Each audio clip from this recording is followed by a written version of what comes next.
Gavana Mamero Kawira Mwangaza ni elwet Senate Committee ka komiti moyiedhi ma Senate dhi chiwo lipot mare wi bura mar thiche oko e apisi odhiambo ma kawuono. Senate bende dhi twak kendo goyo ombulu wi lipot ma kamano.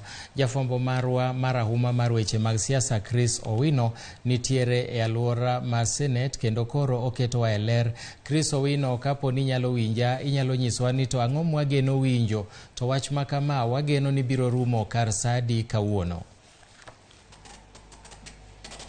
Kamano Milton maka iselero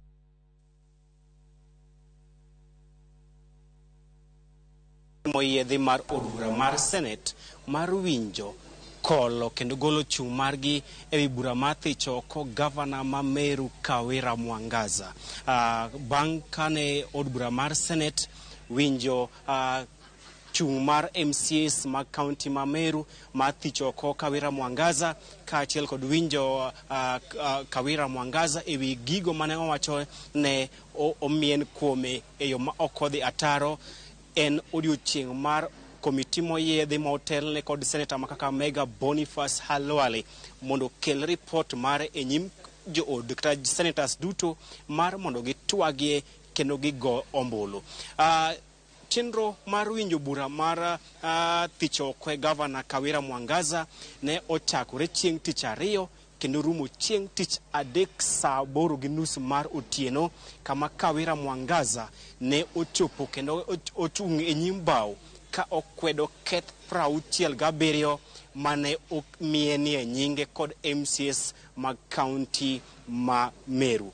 Moko kuom gigo mane MCAs mag County Mameru seyogo Kawira Mwangaza en jatelo manyiso achaya jotelo duto moko e County Mameru kopogore kod jotelo mag siasa. MCAs ne owacho ni Kawira Mwangaza ne nyiso achaya nyaka jotenda ute lamo kagi owacho ne oloso marach ewi Father kata padri mar Jokopere ewi gino ma owacho ni en ywaro e kind kanisa mar Jokopere kod County Mameru. Kopogore kod achaya e kind jotelo, County Assembly Mameru bende ne ochayo Kawira Mwangaza ewi mano ma giwacho ni ne osebedo ka ogwelo apisas mag piny owacho mare ataro kod pen chik, gino mane Kawira Mwangaza okwedo motegno ka owacho ni egwelo duto mane otimo ka gavana ma County Mameru ne otimo e bwo pen chik.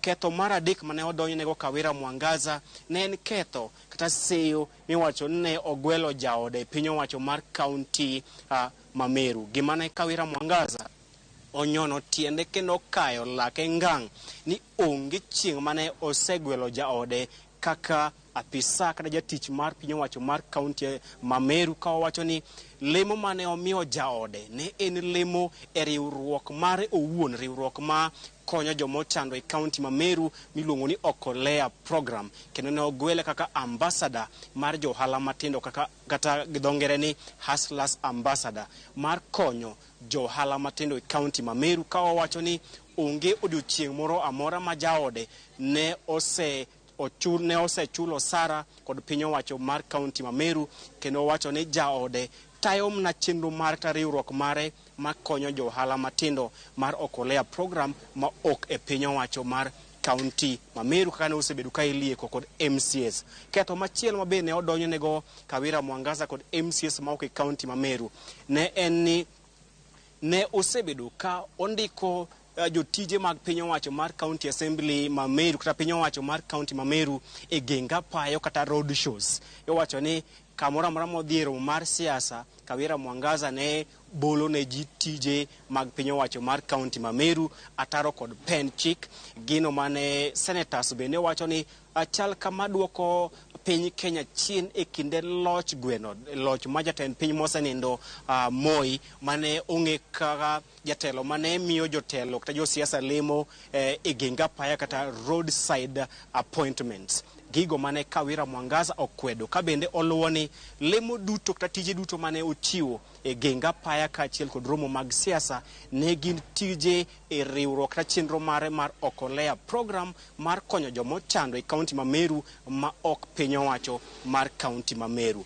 Ma biro kata nodoko ni kane chako chenro makamano, Kawira Mwangaza ne owacho ni ok obi chopo e bao mar duoko penjo, kendo ne owacho ni ibiro duoko penjo e loye kod okinde mage. Kata kamano, senators ne owinjre kendo nogoyo ombulu nyal hodia mar wacho ni yo maber mar ng'eyo adiera ewi midhiero ma okwako kaunti ma Meru kod Kawira Mwangaza en ka Kawira Mwangaza owuon obiro chung e bao mar lero ne jopiny to ang'o makelo ywaruok e kinde kod MCS ma Meru. Mabiro bang' kane e twak mare mokwongo e County Assembly ma Meru, MCS duto ne owuok oko kendo obanjo kendo obalo kendo owe oko e od bura mar County Assembly ma Meru ka ochiwo twak mare.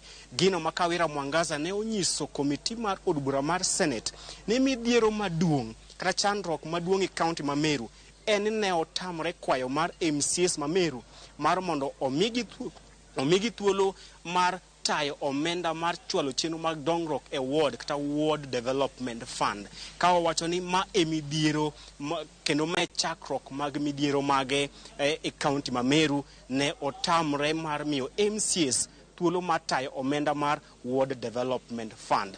Koro odiochieng' manyoro komiti mar G10 motelne kod Boni Halwale ne ondiko report margi e magawa morebo ma Nairobi. Report magi dhi chwalo odiochieng' ma kawuono kalure ma odiochieng' mogik kalure kod pen chik mar chwalo report makano e nyim senators duto mar mondo senators obi ogoye mbaka, senators okole kaachiel kod goyo ombulu ewi report makamano. Gima wang'eyo en ni Senate nigi thuolo arektani kod yore ariyo. Ginyalo siro lwedo chung mar MCS mag County Assembly ma Meru mar golo e apisi Kawira Mwangaza, kata ginyalo wito oko chung mar senators ma Meru mar dwaro golo Kawira Mwangaza e apisi kendo miyo Mwangaza thuolo madhi nyime kod bedo governor mar adek mar county ma Meru.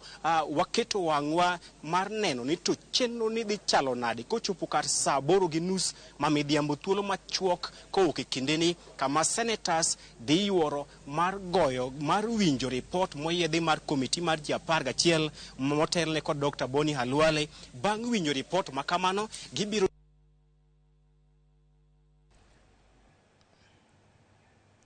watimo mosainya wawito Chris Owino achiel kachiel kowuok e Senate ma Nairobi. Kara kamano wadwani mondo wakaw yweyo matin. Kapok wadhi e yweyo matin, yena mondo asom ote matin. Dikon Martin Omenya mar Kapuonja Kisumu wacho ni mano kaka Ramogi TV nenre maler kendo omoro waswaya. Kaito wacho naka Happy New Year ma Brenda Adhiambo kowuok Siaya. Si unitumia yako Happy New Year. Brenda yawa. Agomos nanyola mowito jalendo Anzeki Kaya Kodero. The legend has gone and gone forever. May God keep ndiko kisungu moka winy maber ahinya. We love you but God loves you much. Keep on resting in peace. I'm Jared Otieno kata Oti. Kaito umora ma serious madacha Jorim kawuok Asembo. Kaito Stephen Onyango Yogo wacho no pako Ramogi ahinya kuom ripode mapile. Kaito wacho ni owinjo wagi Sylvester Otwera Mogi kanyo. An koda ote machielo ka mawacho ni Nyasaye mondo ke chuny kasavuli kamokwe ma Evans Amoso. Agie kinde ni adwani mondo wadoga ne nyaka Senate kama Chris Owino ne pod miwa report. Chris, kapo ni nyalo winja Chris, ne nitie ng'ikruok matin to kara kamano koro wanyalo yudi maler, inyalo dhi nyime gi report makamano. Erokamano Milton, watimo mos kuom ng'ikruok makamano. Gima ne watemo lero ne nyakwa Ramogi en ni odiochieng' ma kawuono ema komitino biro chwalo report margi ayanga bang' ndiko report makamano odiochieng' manyoro.